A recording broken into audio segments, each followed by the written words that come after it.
Yo guys, it's your boy Stray J Downs and welcome back to another video. The Premier League starts in a few days and it's time for me to get my Premier League predictions out. We're going to start from 20th and go to the top. And I'm going to talk a little bit about each team just to get you, a little insight on what I think the teams are. In 20th, Sheffield United, what a surprise. Everyone said this because they're going to fail. They've only spent £1 million on players this transfer window. Why? They have no money. Their budget is around 40 mil. It's what Arsenal's was expected to do, but they haven't really bought anyone big. The biggest player they've signed is Phil Jagielka, who's 36. 36! And he's on massive wages from Everton. And they're not really going to go anywhere, right?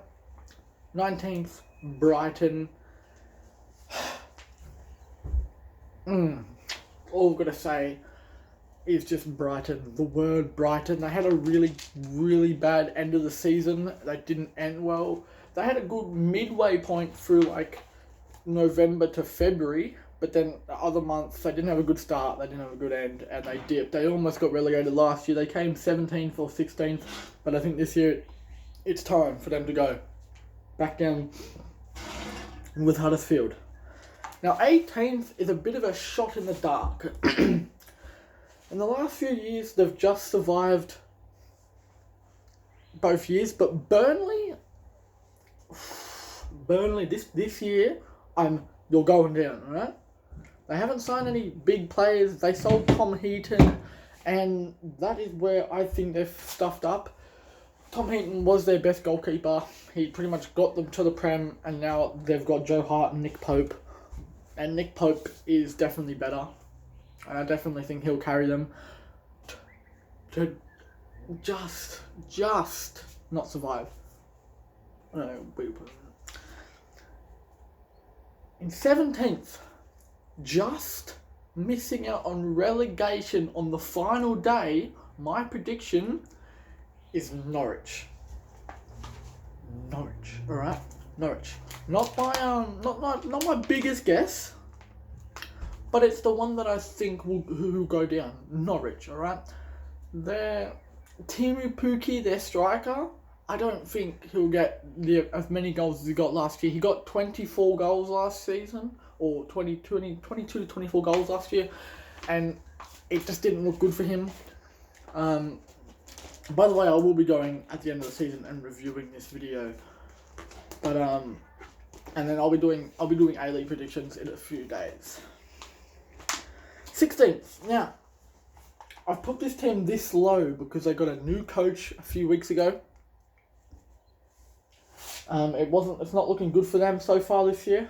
They've signed some great players, but their new coach is not very good, and by that I mean Newcastle. Master Bucks' Newcastle. If you don't know him, Australian YouTuber. Newcastle. They've signed Saint Maxim from Nice, and they've signed Joelinton from Hoffenheim. But I don't think those two with Almiron could carry them to a mid-table finish, to a mid-10th, 11th. No, I don't think so. But I think Newcastle kind of deserves 16th this year.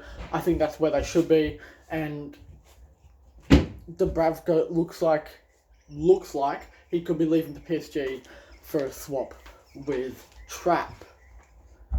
In 15th, no, I'm not playing Apple. In 15th, I have Southampton. Southampton have brought in a few players that they had on loan last year, like Danny Ings, who did pretty good for them last year. But they finished lower, I think, last year. And I don't think they'll finish any high. They'll finish 1 or 2 spots higher than they did last year. And I think that 15th is a good, decent spot for them. But if you're going off what their kit looks like, very bad. Very bad. In 14th is another newly promoted side, and that is the last one, that is Aston Villa. I think they will finish 14th because they have made some great signings, probably more overpriced than expected, But Tyrone Mings from Bournemouth is a nice little player. He does good defensive numbers, nice, lot of dribbles per game, and his defensive numbers are 4.2 tackles a game, and that is pretty high for a left back or a DM. I don't know which one he, but I think he played both. But he's not bad. In 13th is a side where you'd think would finish lower, but surprisingly could finish higher. And by Crystal Palace, I don't think they could finish any higher this year. But of the signing of Gary Cahill that was announced today, or tonight, whatever time, wherever from, but today, Australia time, I think that Gary Cahill could be a good help for the Palace. In 12th, I have the Red Cherries, or Bournemouth, and they have signed a good new DM by the name of Philip Billing from Huddersfield. He's a nice little player, good defensive numbers, a lot of passes a game, good completion rate for the passes. I think for him, Bournemouth is a good side to go to. But Bournemouth, after last year finishing very low and bringing in Nathaniel Klein on loan, he's gone back to Liverpool. And I think that Bournemouth could, if they could finish higher, it'd be great for them. But at the moment, I don't think Wilson and Begovic could carry this team for one more year. I think they could slowly decline after this season. But I reckon 12th is a good finish for them. Now, 11th and 10th, I could not really decide which to put in, but 11th, I put Watford. Now, I hope Watford do well this year, and I hope Watford do absolutely great this year because Troy Deeney is a great striker. He obviously made it to the FA Cup final with Watford last year, scoring a lot of goals, and I think they could do it again this year, but in the Premier League, I reckon they could suffer. And just missing out in 10th to West Ham. Now, this might be a shock and surprise, but I think West Ham will finish dead mid-table with the players they've signed this year. They might be pushing for Europa League, but the signings they got in Sebastian Haller and the Villarreal Cam, who they signed. I forgot his name. I'll get it back to me in a second.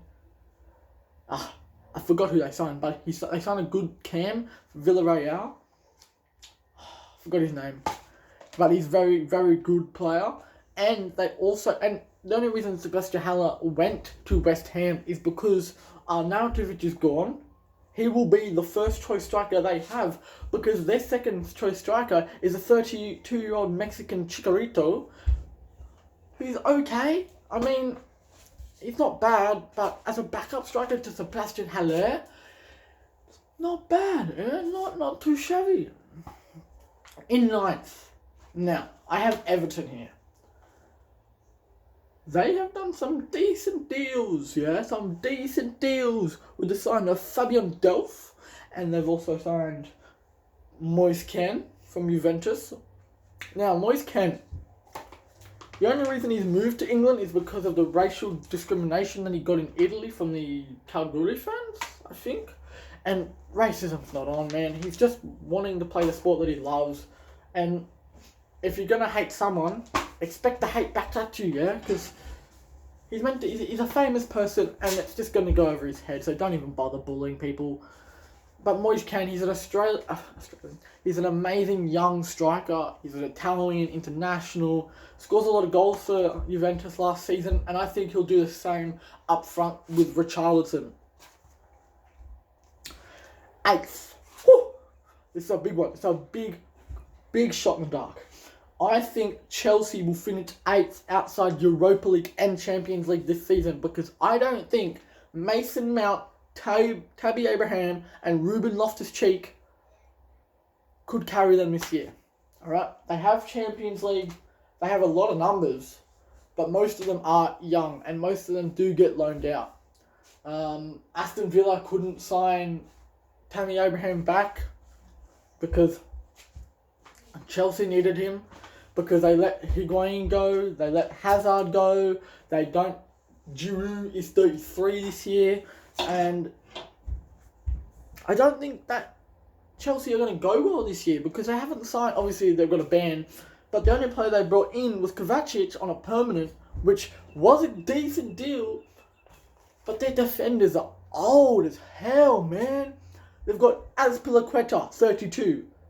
David Luiz, 31. Well, Gary Cahill obviously left.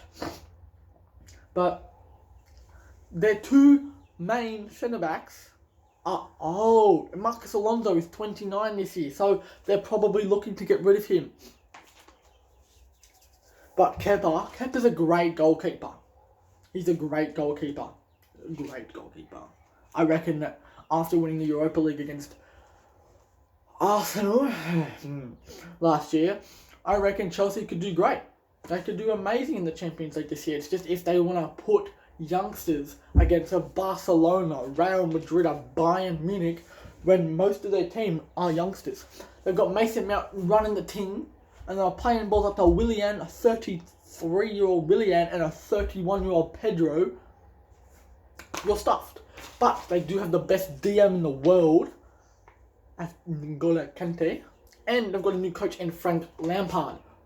But Frank Lampard, I don't think he'll do great this year. I mean, his formation at Derby was great. It was a 4-1-2-1-2 diamond. But I'm not sure. Do you, down below in the comments, I will read all your comments today. Do you think Chelsea will finish 8th? Or where do you think they will finish this season? Put it in the comments below. In 7th, I have Leicester. Anyway, where was I up to? Had a big block. Leicester City. 7th. Why? Because they have a great attack. They have Ricardo Pereira coming from right back, right mid, right wing, down that right-hand side, whipping balls in. Have James Maddison playing and running things in midfield. They have a great CDM in Wilfred Ndidi, who did great in the AFCON Cup for Nigeria. They also have, I don't know his name on the left wing, but they've also got a 32-year-old Jamie Vardy up front, and that might slack them off. But I'm only putting them 7th. I probably would have put them 6th if they didn't let Harry Maguire go to Manchester United yesterday. Why did he go? Money! But because Man United have a lot of money, the story of Harry Maguire is massive. He started at Sheffield United back in when they were in League One. Then he went to Hull City, then to Leicester. Now, he's at Manchester United. Now, 6th place is my favourite team besides the Arsenal, is the Wolverhampton Wanderers. I think they will finish 6th this year because they have better players than Chelsea do now. They have a better midfield than Chelsea have now, and they have a better attack than Chelsea have now. They have Patrick Cutrone, they have Jota, and they have, I'm trying to think of his name, Raul Jimenez. They have a great front three. They have Jota on the left, Jimenez on the middle, and then Cutrone on the right. That'll rip through defences this season. And they have a solid defence with the signing of Jesus Flejo from Real Madrid on a year loan deal, with the possible to buy for $30 million. And I reckon number 6 would be good because they did qualify for Europe this season with a 7th position finish just behind United. Now, top 5. I'm going to put some big shots. Obviously, I'm going to put Arsenal above Tottenham, and this is why I'm putting Tottenham 5th. That's not one player. That's not a very good window for them. And obviously, that's their first big signing in a long time. But Ndombele from Lyon, they needed to bring him in. They needed to bring in a Ndombele signing, a Ndombele replacement, who played like Ndombele, who run the show like Ndombele, and who'd also do the defensive work of a Victor Wanyama. Now, they've also signed this youngster from Leeds that I think he'll do good, but he won't play that much. He'll play in like the youth team or the FA Cup or the Carabao Cup matches. He won't play that much. In fourth, I have another big shout. And I'm only saying this because Tottenham is shit. I'm putting Man United in fourth. Because of the signing of Harry Maguire, where they needed to upgrade at centre-back. They also brought in Wan-Bissaka at right-back for a replacement for Antonio Valencia. But because Valencia is... No, Ashley Young is left-back. But because Ashley Young is captain and he played right-back a bit last season, I don't think Wan-Bissaka will get much game time. Because I think Matteo Darmian will play more left-back and Wan-Bissaka will just be a bench player. But don't forget Diego Dalot, which they also brought in this season before from FC Porto, which they possibly will let go on loan. And then third is Arsenal. Only because of their attack. Their attack will score more goals than Man United this season, possibly more goals than Chelsea this season, and even get close to the same amount of goals as Liverpool this season. With the signing of Nicola Pepe, Dani Ceballos, and William Saliba, which is coming in the season after because he's gone back on loan to Saint Etienne, I think if they bring in a centre-back before the window closes, before the first game of the season, like a Rugani or a Umtiti or a Upamecano, I reckon Arsenal will be a top 4, top 3 team. Because all they need right now is a centre-back. The top 2. Obviously Arsenal, third place. But the top 2 is where everybody's going to come at me saying, oh, Liverpool, Man City, top 2. But the problem is where? Now, Liverpool will be in second for me. Why? Because they haven't really made any replacements for the Daniel Sturridge and the Alberto Moreno that they let go. At the moment, they have no backup for Robertson at left back, and they don't have any backups for TAA at right back. Obviously, they let Simon Mignolet go yesterday, and they brought in Adrian from West Ham the same day. Now, do I think they'll beat Man City? Of course not. They lost to Man City on penalties in the Community Shield the other day, and I think Liverpool will come second. Obviously, my champions are going to be Man City because they replaced what they needed to replace. They signed Rodri from Atletico Madrid because a 34-year-old Fernandinho cannot run your defence anymore. He's a great signing from... that voice crack. Whew. He's a great signing from Atletico Madrid, actually pushing them to second, beating Real Madrid last season after Real Madrid have a shit year. Now, thank you guys for watching. Don't forget to click subscribe, like the video, comment where you think Chelsea are going to finish in the comments below, and follow me on Instagram at Jaden_Downs 0732, and I'll see you in the next one.